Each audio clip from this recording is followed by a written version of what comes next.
Recording in progress. Welcome to the second season of the now Strategos podcast. Strategos is a Greek term which roughly translated means generalship, and it is part of the origin of the English word strategy. My name is Britton Jacobson. I own a few entrepreneurship endeavors, work a full-time W-2 job, and enjoy learning. I appreciate you being here. Let's get into the episode. Before we get into this episode, I want to do a little bit of an intro, just because this conversation was so unique and unexpected and emotionally deep and thoughtful. So first of all, I had barely interacted with Kayla before this conversation. This was certainly our first verbal communication, and we'd only chatted back and forth about a few things, most of which were business related and social media related and things like that. So take that context going into how this conversation started and how quickly it got, I felt it got thoughtful and deep. And then second is I would recommend or highlight listening for the dynamics and the journey of this conversation, because I actually think in listening to it back and perusing it a bit, I thought it was very interesting how we started in one spot, and I feel like we ended up in a completely different spot, both emotionally and even in terms of how we were thinking about some of the things. And then I wanted to let you know, we did break this up into two different parts just because it was a little bit lengthy in a good way. But I want to make sure that you have time to do what you need to do. And so we broke it up into two parts. And then finally, I want to say thank you to Kayla for being as open and honest about her past, about her experiences. You can really tell she is someone who's extremely thoughtful about what she's gone through, about what she's going through, and about what she wants to do in her future. And I think that it is just a unique conversation. There are not too many other words to describe it, at least in my vocabulary. So I hope that you enjoy, and I hope that you get something out of this conversation, and it's a light in your day in one way or the other. So we're gonna get right into it. Thanks again. Thank you, first of all, so much for saying yes to coming on. So we also met and connected through the Rella group, which I've had a few different people come on as a result of the Rella Slack community, which is pretty fun. And the reason I wanted to connect is you're one of the most active members, and I know that you work with Rella. And so I was curious about all that. And then as I was obviously looking at your social media and your blog and your all kinds of stuff, I was curious about, basically what you're about and what you're up to. And then when I was looking at your LinkedIn and everything, I saw that you are currently a JD candidate at the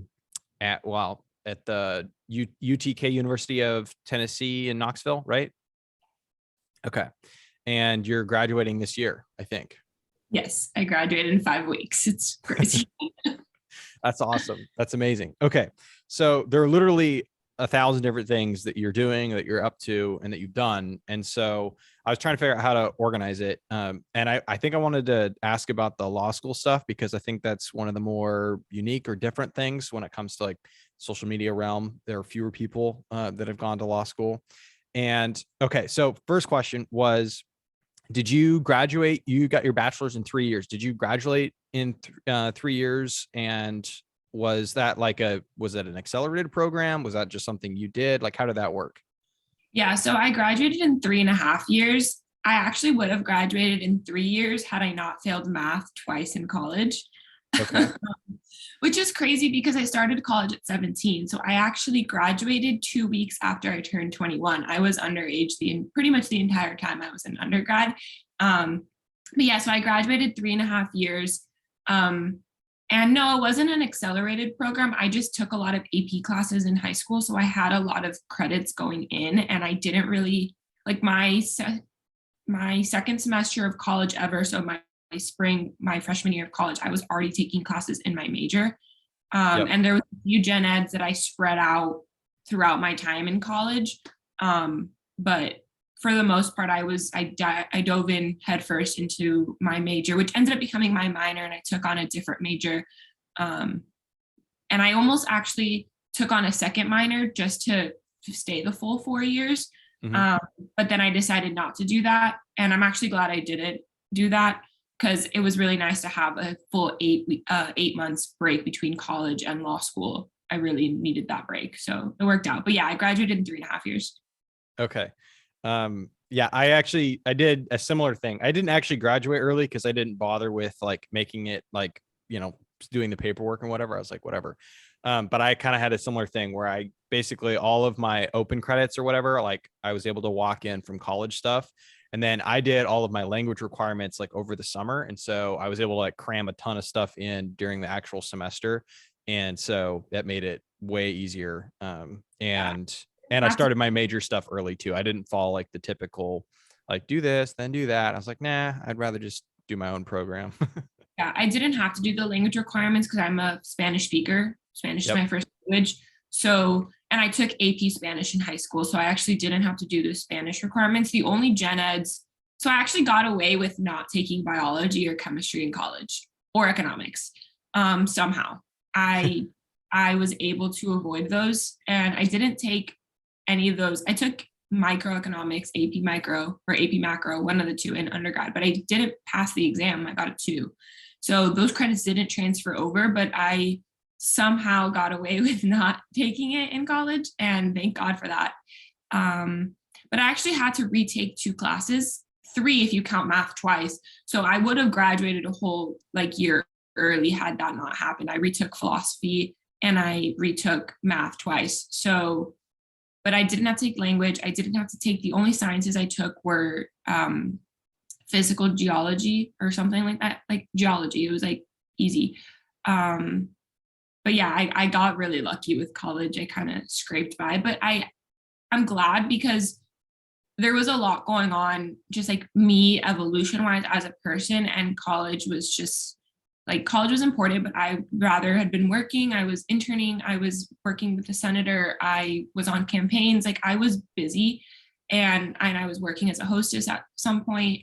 So it worked out that in college my classes were relatively easy and I scraped by. I did decent. I ended up with a 3.5 GPA. Not that grades matter, and I'm very passionate about grades not really mattering, especially in law school, which we'll talk about. But yeah, college was an interesting time. I look back and I'm like, a lot of things that other people did in college, I really didn't do, or I did them in a roundabout way, but it works out. I mean, that's the whole point of college. Everyone's kind of figuring their own thing out. Everyone's on their own path, doing it their own way. And we all end up where we're supposed to. So I guess it really doesn't matter.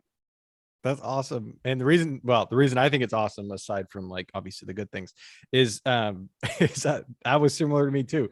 I started like my freshman year semester, like the first semester, I was like, I'm gonna be gung ho. I was doing all the things, I was engaging and going to the things, whatever. And then like I don't know, 4 or 5 months in or whatever, freshman year, I was like, you know what, this is dumb. I don't enjoy this. And I stopped. And so I started doing like my own stuff. I had like my small little friend group, and then I would work an average of at least 20 hours a week, but I worked 30, even 40 hours a week on top of classes and work, fitness stuff. I was in a sorority, so I was really involved in Greek life, and I was really involved with our dance marathon at my school. It was called Nightthon, which actually was this past weekend. And I was like getting really sentimental because it was one of the best experiences of my college career. I went every 4 years. So my final year I actually went as an alum because I wasn't a student anymore. So I had to go as an alum, and getting to experience it on both ends. And I can't wait to go back as an alum and continue fundraising. And I actually raised the most for my chapter.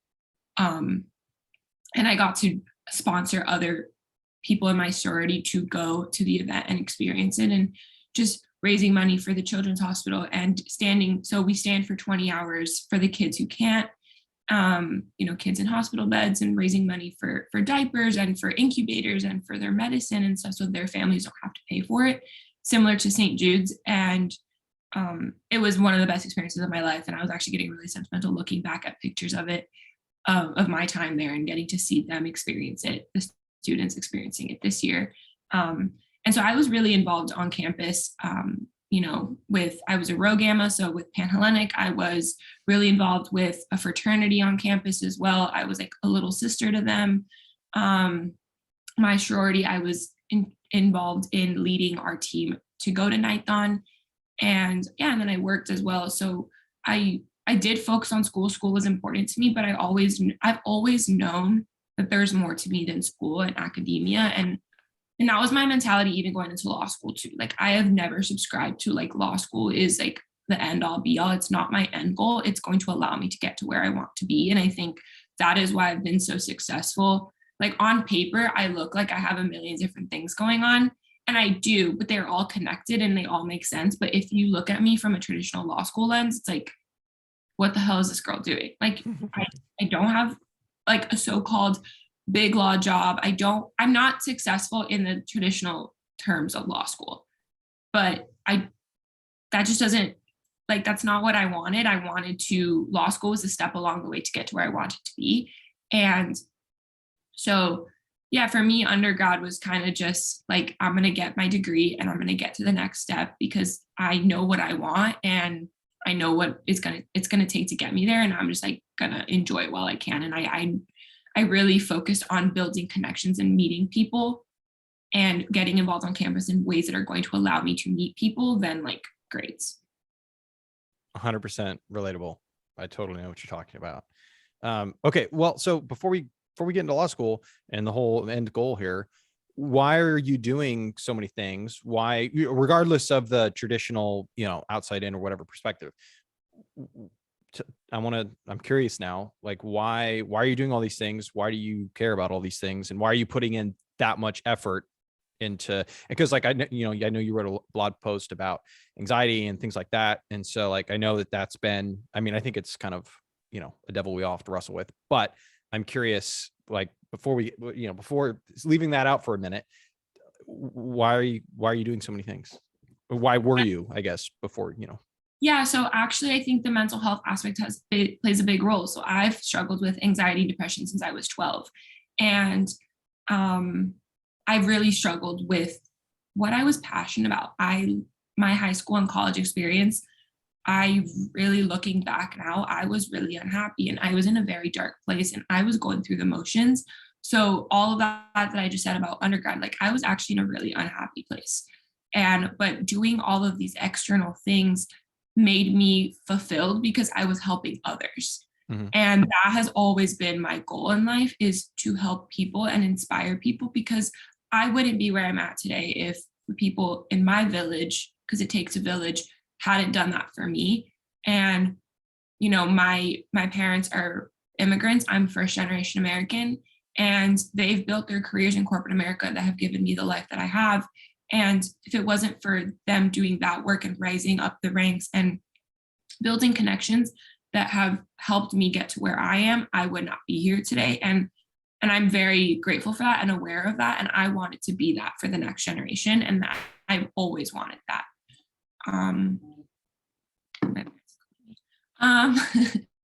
I've always wanted to be for the next generation. And it was kind of, I didn't know how to be any other way. To be honest, like that was how I got through it, was by helping others, especially with Dance Marathon. I was making an impact and I could see that impact. I got to tour the hospitals, meet the children, meet the families. And I was like, okay, like this is like, I am very philanthropic. This is important to me. Like this is something I'm going to lean into this. And so then I just started finding other ways to help people. And the people would always ask me questions about, how I did my hair and how did I do my makeup and like this and that, and like where I went on a trip. And like people would ask me for advice and I was like, I don't know anything. Like, I don't know why people think I know things, because I don't. And at 9 times out of 10, I was a lot younger than everybody else. So it was like interesting to me that people thought I was someone that could help them, but it was just my confidence and my presence, I guess. But in reality, I was actually not confident and I was really struggling. And but I look back and it was like that passion for helping people, that drive to make an impact on people and inspire people the way that people who had inspired me had. That was the guiding principle. That was the common thread through everything that I have done and everything that I'm currently doing. So you look on paper, there's a million different things. Like it seem like they would all be disconnected, but for me, it's all about, why am I doing the things that I'm doing? Am I passionate about them? Do I love them? Are they going to get me to where I want to be? So it's all like, you said like we'll talk about like the bigger picture later, but like no, like that's why I do the things that I do. So actually, when you apply to college, when you apply to grad school, you have to write a personal statement. You have to tell them why you want to be a part of that program. And I always tell people, don't tell them like, it's like, why do you want to be a lawyer? Don't say I want to be a lawyer because I want to right an injustice that has been done in the criminal justice system. Okay, great. How are you going to use your degree to get to do those things? How is going to law school going to allow you to do those things? What are you going to offer the law school? And that goes for any program, any grad school or any undergrad.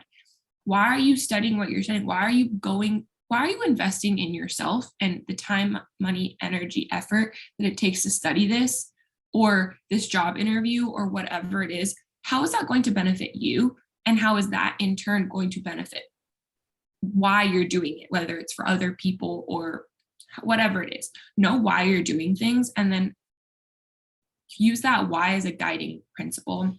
And for me, it was always I wanted to help people. From a very young age, I could talk to a wall. I was a very chatty kid as a child. I would talk to anybody. I was happy-go-lucky. People would call me Shirley Temple, like, or Mariah Carey. Like, I had curly hair and I was chatty and I wanted to talk to everybody. And then I came to middle school and high school and I lost that. And it wasn't until end of college, truly that 8-month break between college and law school, that I really started breaking out of that weird shell that I had, that cocoon, that shell that I had put myself in because I was unhappy. And it was like, what makes me happy is helping other people. Mm-hmm. How am I going to help other people? Law school is going to allow me to do that because it's going to give me more resources and tools to do that. So what is your big picture, right?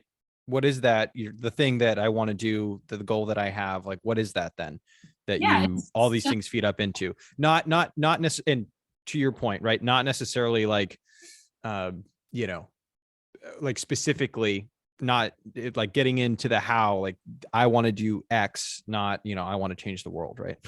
Yeah.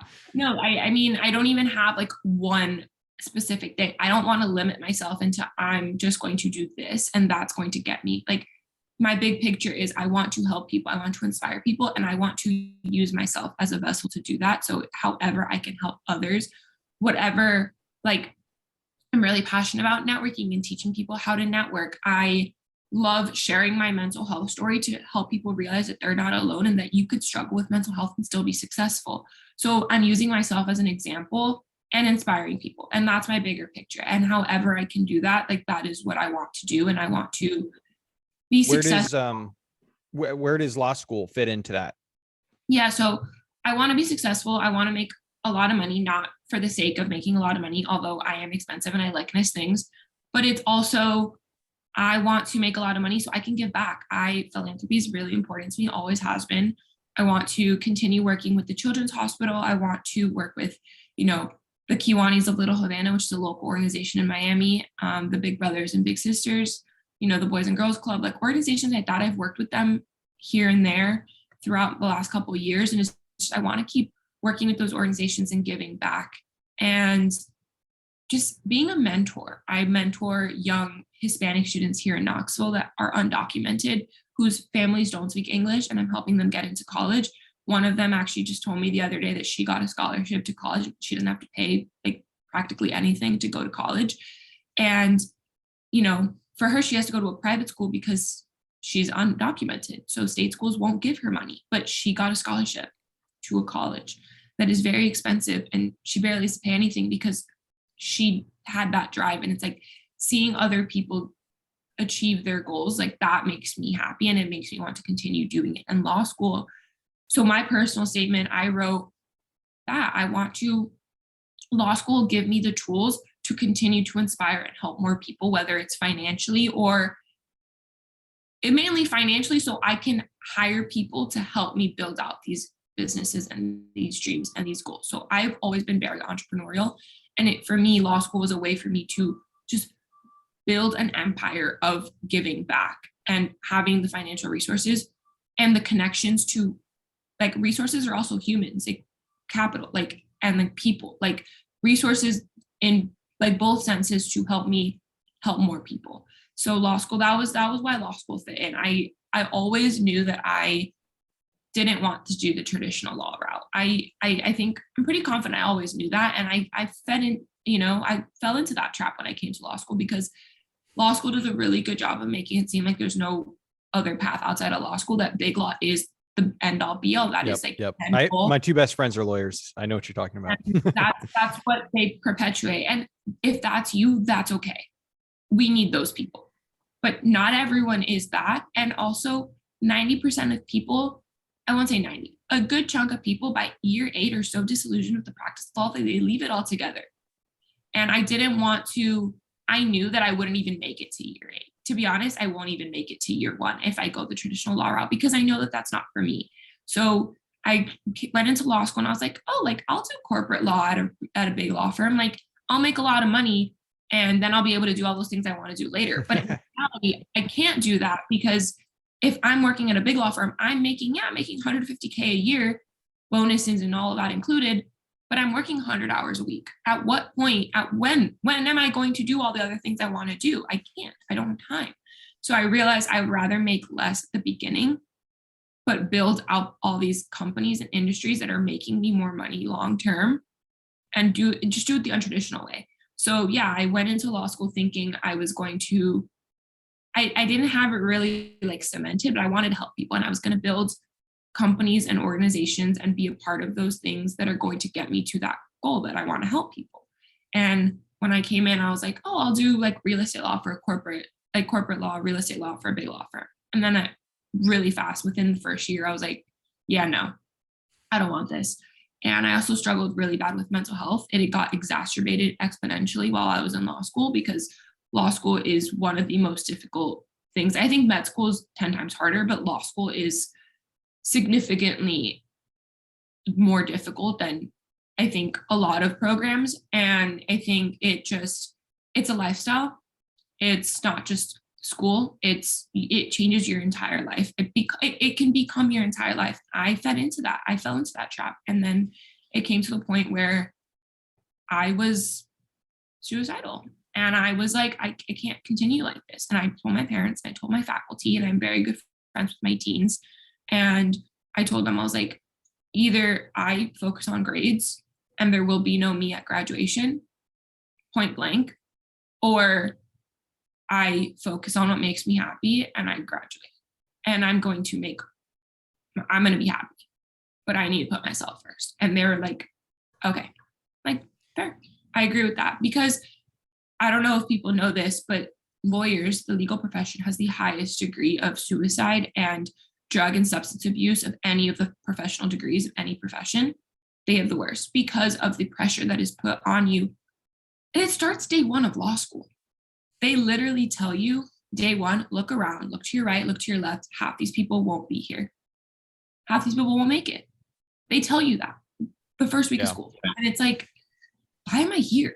Hello, I hate to interrupt this episode and this awesome conversation, but if you have just a few seconds, do you mind hitting the like button and subscribing if you're watching this on YouTube, hitting that notification bell? And then if you're listening to this on Spotify or Apple Podcasts or something along those lines, then please take the same time and just hit the follow button. I would love to have you be a permanent part of this journey. And that's all I have. Let's get right back at it. Do you think, to a certain extent, or maybe even to what extent, do you think your running and gunning approach to life is a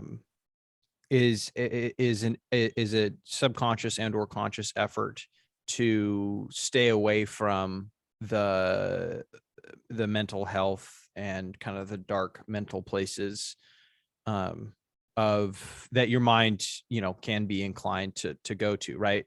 As opposed to it being a solution, it being a distraction. And like, how do you interact with that? I don't think it's a distraction. I actually think it's my superpower. I genuinely believe that I have yet to discover what my depression has taught me, but my anxiety teaches me a lot. It's telling me something. My body is literally speaking to me and I have to listen to it. And it's usually one of 3 things. It's either like, this is bad for you, like, don't do this, whether it's a person, whether it's a job, whether it's whatever it is. It's like, I get a bad energy and I just, my body starts freaking out on me. It's like, no, don't do this. Or it's like, you should pursue this. Like something is telling me, like my intuition, my anxiety is like, you should pursue this. This is a good path for you. Like you should lean more into that and run with it. And then the last one is like, you are done. Like you need a break. Like your body is like done and we need to take some time off and like recalibrate. So And what sorts of things like, and or what thing like gives you a sense of peace? I'm still trying to figure that out. I'm generally still trying I to thought so. figure it all out. I don't have all the answers. But like when I see someone succeeding, like I celebrate that. Like I have always struggled with people who are envious. Like I have a very tough exterior and I have a very strong personality. So I've always struggled to make a lot of friends. I don't have a lot of friends. I can count my true friends on, both hands. And that includes guys and girls, because I've always had friends that are guys and girls. Like my bridesmaids, I can count them on one hand. Then I have a couple guy friends that are like my ride or dies. That's it. Like everyone else, I love them, but they're acquaintances and they're good friends. But like my true close friends, like there's very few and far between. Mm-hmm. And it wasn't even until the last 2 years that I found girlfriends, because I never had that growing up, because I was always very assertive and strong-willed and not set in my ways, but like I knew what I wanted and I wasn't afraid to go after it. And I'm not going to stomp all over other people to get there, but I'm also not going to make other feet. I'm not going to cushion the blow for you to get to where I want to go. I know what I want. I'm going to do it. And if you want to come with me, I will help you, but don't stand in my way.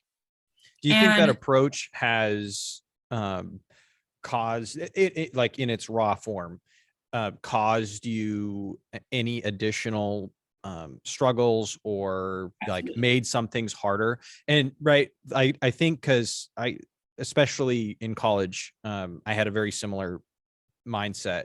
But then I went through, and even before college, I went through several different like super difficult circumstances where I had to learn like almost doing, I had to learn empathy and learn how to understand it so that I could understand how people were reacting, so that even though I was still like maintaining my trajectory and everything, I knew how to speak and learned how to speak to people in such a way that they could hear what I was saying versus just like feel like they were getting, hollered at or whatever. So that's emotional intelligence. And I am actually someone who is very highly emotionally intelligent because I am very actually empathetic, because I've seen both ends of the spectrum. I've been at the really dark place, but I've also been at I wouldn't say I'm anywhere near my peak, and I hope I never get there, because then there's only one way to go down, but I'm on the rise and I've seen both ends of that. And I am willing to help people come with me, but I won't let you stand in my way, because the only person that you're hurting is yourself. Like you don't have to dim other people to make yourself feel better. I don't subscribe to that. And it's a very unpopular decision. It's led me to not have a lot of friends, like I was saying, and I've struggled with that, but I can play the game like the best of them. And life is a game. It's all about who you know, and it's all about playing the game. And I agree. I've struggled a lot, and I've had to learn to tone it down significantly, but at the same time, it's who I really am. And I'm not going to hold myself back for anyone to make you feel comfortable.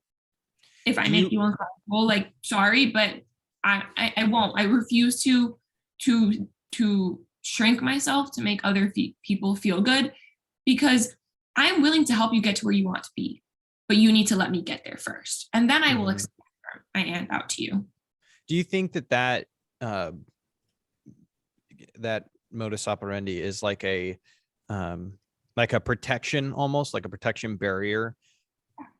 It's a defense mechanism. I'll admit it. It is. It's a defense mechanism. It always has been, but it's worked for me. And that way also, I don't want people in my life who are envious of me. Like I said, I've always struggled with that. Yeah, of course. No one wants that. Who are jealous and envious. This sounds really bad, but I pity them, because it's like, you are so concerned about me that you're not even realizing what's going on in your own life. That there's good things going on in your life. Celebrate those things. Stop worrying about me. Like, I want to celebrate you. I want to help you succeed, but I'm not going to put my energy into that if you were just going to talk shit about me behind my back and, try to bring me down. Guess what? It's not going to bring me down. It's only going to piss me off more. Yeah. I mean, I think to a certain extent that, in my experience, which I've been through lots of stuff as well, but is, I think what I had to learn, and I'm still parsing out, is that I think that those things don't have to be mutually exclusive, and that I don't think you have to like entirely block people out and like be aggressive in that, and like not, take care of yourself, right? And be wise and mature in your own pursuit of what you feel called to. It is. It's boundary setting. And I agree. I don't think they're mutually exclusive. And I'm not a bitch about it. Can I be? Sure. But am I? No. I try my hardest to explain and set boundaries and stick to them. And if that still doesn't work, then I become a bitch. But just because I need to protect myself, look, no one is going to, give you handouts in life. You're all you have. You have to do it yourself. And, I've had a lot of people help me along the way, but everything I've had is because I did it myself. Yeah. And that I'm not going to let anyone stop me from getting to where I want to be. I think that's kind of one of the, I think that's where, like, as we go through life, like that's where it's, to a certain extent, things get hard and, continue to get more and more complicated, right? Because the whole concept of, like, I have a candle company, right? We talked about it, where I'm trying to help, anti-human trafficking organizations and whatnot. And that comes out of a very fervent desire in my heart to help people. And to a certain extent, it's like an interesting combination of, like, in order to help other people, you have to sacrifice of your time and you have to give of yourself to those people, right? That is a sacrificial move. But in order to be in a place where you can do that, you have to also be the sort of person that protects what you're up to and is intentional with what you're up to. And so it's this weird balance between the two. And I think it's a very difficult balance to strike. Absolutely. I'm glad you said that. I think it is all about being intentional. I am very intentional with my time, with my energy, because time is money. Energy is money. And I think it is a defense mechanism, 100%. And the reason I do it is because I need to protect myself, my energy, my time, and I want to be intentional with the people I allow into my life and the people that I allow to take time and energy from me, because that is time and energy, one, that I won't get back, and two, that I'm taking away from doing things that are going to help others and get me to a place where I can continue to help more people. And do you think that the defense mechanism and the engagement of that is part of what causes you to struggle to find things that, like, bring you peace or make you feel peaceful? Yeah, I've always, we are our own worst enemy. And yes, it's, yeah, 100%. I struggle to find peace because I always feel like I have to be doing something. I always have to be go, go, go. And I don't know how to slow down and enjoy the moment. Because I've always thought, and I'm a lot better about it now, but growing up, I always thought someone was out to get me. I always thought that someone, and my depression, it's a chemical imbalance in the brain, but I genuinely thought that someone was out to get me. Mm-hmm. And this stems from a lot of childhood trauma. This stems from a lot of generational trauma. It's a defense mechanism because I had to learn to protect myself from a very young age. And I don't wish this upon anyone.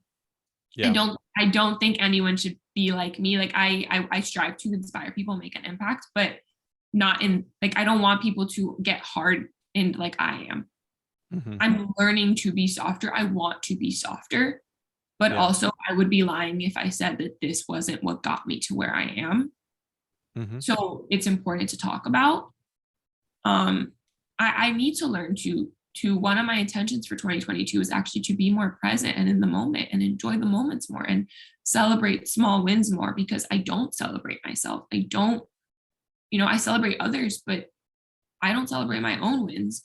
And my love language is words of affirmation. And because no one ever praises me, because they're not going to, I always felt that I wasn't good enough. I always felt that I didn't deserve those things. So Mm-hmm. I just, I look back now and like, it takes other people telling me, look how much you've accomplished, for me to realize like, wow, I've accomplished a lot. I'm actually really proud of myself. But Mm-hmm. that's within the last year that I've been able to start doing that. Because it's a defense mechanism. I had to protect myself because no one else would. And Yeah. I always, I said earlier, like envious girls, like bullies, mean girls. And I fought back. Mm-hmm. I was very mean. I was the meanest of them all. I was the biggest bitch of them all because I, and I went for the jugular. I was very unpopular because I struggled with that. I didn't understand why people treated me the way they did. So I went for the jugular. Mm-hmm. And it's now as an adult that I'm realizing that it was envy, that it was jealousy, that they wanted something that I had. But to be honest, I didn't see what they want. Like I didn't see that in myself. I didn't understand why do I have what they want? Why do they not like me so much? Yeah.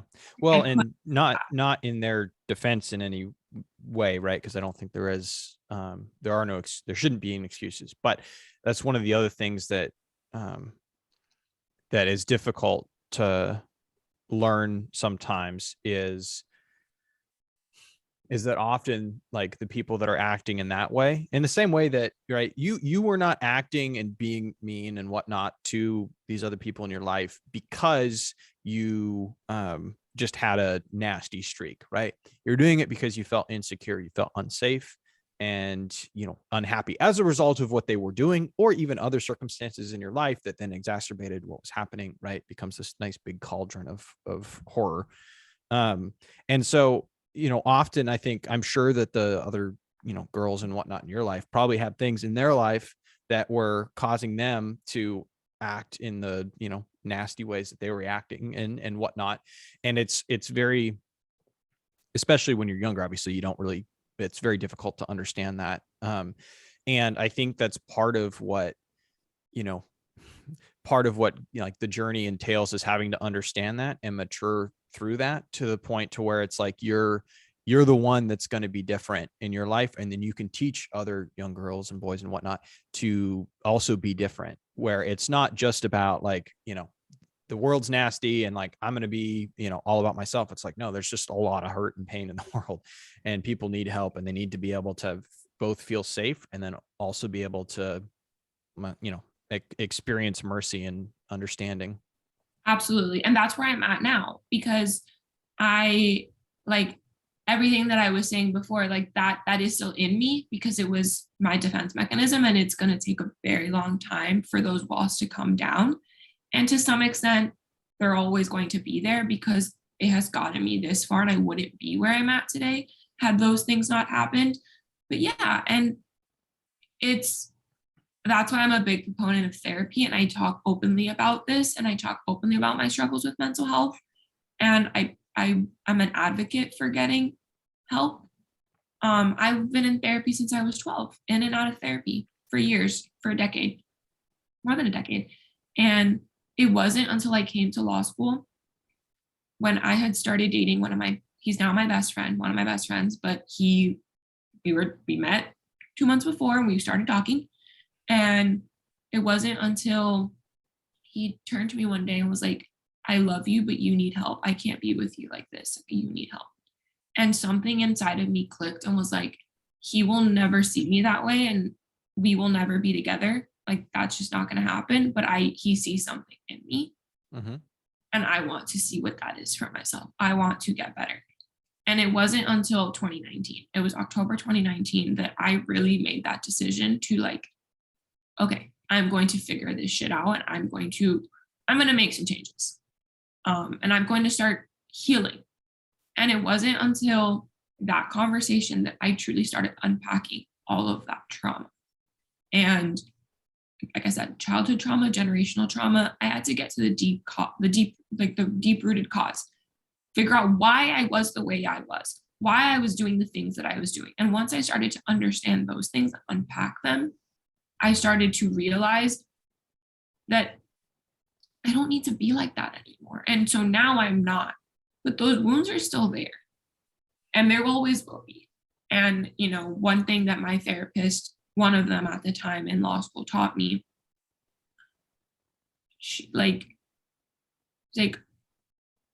I had been in a toxic relationship, and she was like, if he was here right now, what would you do? What would you say? What would you do?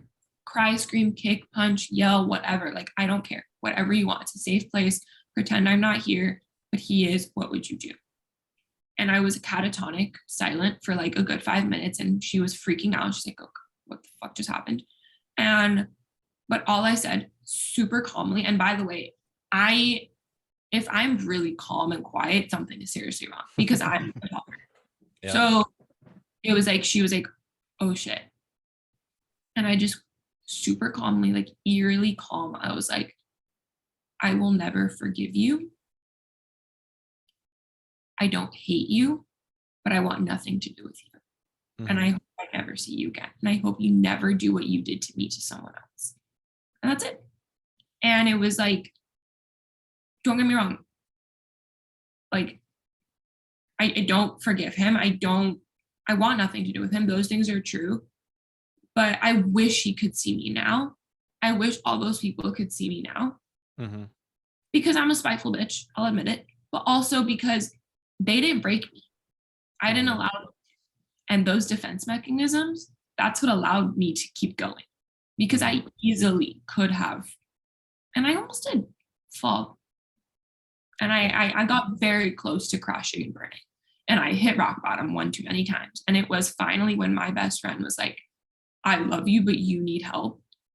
That conversation came after he told me that. But him being there for me, knowing he was like, I can't be with you in that way, but I see something in you. Mm-hmm. Him seeing something in me made me see something in myself. And knowing that 9 times out of 10, he's not going to answer the phone because he sucks. I love him, but he doesn't. But if I call one too much, like several times, he's like, okay, something is seriously wrong. And like, I'm going to go figure out what it is. And he's there for me. And, you know, I think having a support system, I never allowed myself to, because I thought that people didn't care and genuinely didn't want me, and that I didn't belong, and that I wasn't good enough, and people didn't love me. And so I didn't allow other people to be there for me. But it was finally opening up and allowing people to be there for me that I shed those outer shackles. And now I've come into my own in a much better way. And all of those experiences have allowed me to be where I'm at today. And, you know, I'm sure similar with you with sex trafficking and human trafficking, like when you help those people, they come in and they have all these walls up and these guards up, and it's going to take a lot of unconditioning and unlearning for them to step into themselves and realize that it wasn't about them, and that there's a future for them. And it was. Has there been any part of your journey over the last year and a half that you've felt or seen as beautiful or amazing? The fact that I'm still here. Okay. To be honest, I'm a firm believer in everything happens for a reason, and that lo que es para ti, nadie te lo quita. What's for you, no one will take that away from you. Mm-hmm. And by some miracle, I'm here. And you know what? I'm going to keep going every single day, and I'm going to figure it out. And I'm just going to take it day by day, because there is a bigger purpose for my life. Like, there is a reason why I'm still here, and I have a purpose, and it is to teach people that you can do whatever the hell you want. Whatever you set your mind to, and your past doesn't define you. Your mental health struggles don't define you, and you can struggle with mental health and still be successful, because I did it. Yeah. And I genuinely never thought, I was telling my parents this last night, and I was telling one of my best friends like a year and a half ago, and I never thought that I would be here 5 weeks away from graduation with several job offers and opportunities on the horizon, and I'm gonna be okay. Mm-hmm. I never thought that I would get there. And like, yeah, I think that's the beauty of it, that I'm still here and I'm still fighting. And no matter how many people have tried to bring me down and hurt me, and there have been many, I'm still here. And my best friend hates that I say this, and he gets mad at me every time. But I call myself a cockroach. I'm very resilient. It's one of my best qualities. No matter how many times someone has tried to, bring me down, stop me, hit me where it hurts, kill me, not literally, but, figuratively, cut my head off, cut my arms off, whatever, like I'm still here. Do you think that there may be a path forward in finding some peace through the comfortability of believing and knowing that you being alive, being alive and born in any at the, at all, let alone obviously, having gone through the last 20 plus years of your life, that being like something that's a miracle, to use your word, and amazing and beautiful. Do you think that like could be a starting point or a grounding point for feeling some sense of peace? Yeah, I think once I finally, I'm still healing. Yeah. Oh yeah. It's always a journey. I think it's gonna take a while for me to get there, but I'm learning to, I can't, I'm learning to forgive the people who hurt me. Mm-hmm. And I can't change it. I can't change them. I have to accept that that was the hand that I was dealt. And I think once I'm able to finally do that, which will take a really long time because there are people very close to me. Yeah, maybe one day, and I'm not there yet. And right now, everything that I'm doing on the external, helping people, these platforms that I'm on, the work that I'm doing, it seems all superficial because it's on social media, but, and we'll talk about that, but that is what I'm good at. Though that's where my skills are. And that is bringing me peace right now, that I get to do what I love, that I get to do what I am passionate about. Because now that I've seen the dark, I can see that with a much better light. And that's like, I'm going to pursue that. And that's why I've told this to several people in the last couple of years when I publicly said, I'm not going to pursue the traditional law route. And a lot of my classmates don't get that. They Mm-hmm. don't understand that for their own reasons, and that's fine. But one of my best friends, she's my mentor, she works in big law.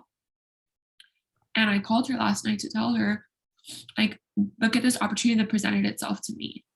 And she was like, I'm really proud of you. Like, that's amazing. And she never once was like, you're crazy or you can't do that. Or, she didn't say any of those things. And it's people like that even though they're doing one thing, they see the value in other people doing others, even with the same degree. Mm-hmm. And, I realized that if I go the traditional law route, I will not be happy.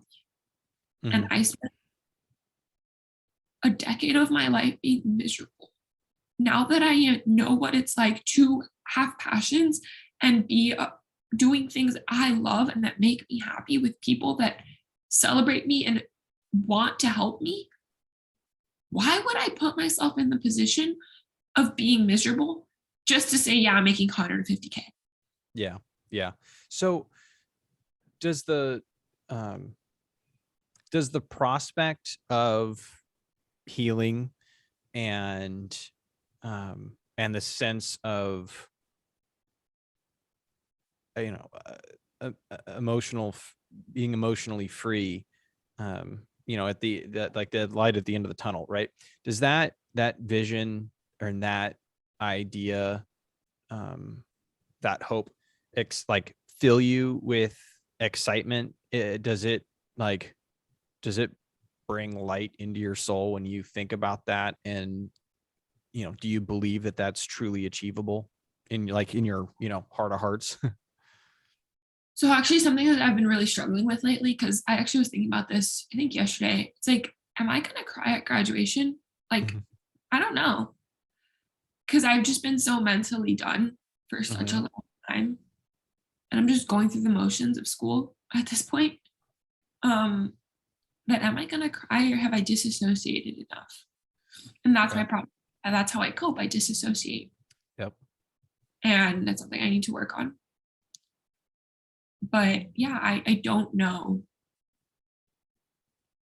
I don't know. I don't. I think I don't know what the light at the end of the tunnel is for me. Mhm. That looks like, because I don't think that there is ever going to be like I hit this goal and I've made it. And Oh, I yeah, think for sure. For sure. I think that's a good thing, because if we've made it, then again, there's only one place to go. You have to go down. So I don't want to ever get to the point where I've made it. It's gonna be an ever changing, evolving, going for the light at the end of the tunnel. What more can I do? How much more can I help people? How much more can I evolve and change and grow? And I want to continue evolving. I never want to stay stagnant. I was stagnant for a very long time. I look back, high school and college, I was harming myself, not self harm, but like in other ways. I was harming myself I mean, I was self harming, just not like in the sense that we think of. Yep. Like, my coping mechanisms, I'll be honest, was sex, and I disassociated. I, I used sex as a coping mechanism for my depression. I didn't know at the time that I had anxiety, which I had very clearly now always did, but I didn't know that. Mhm.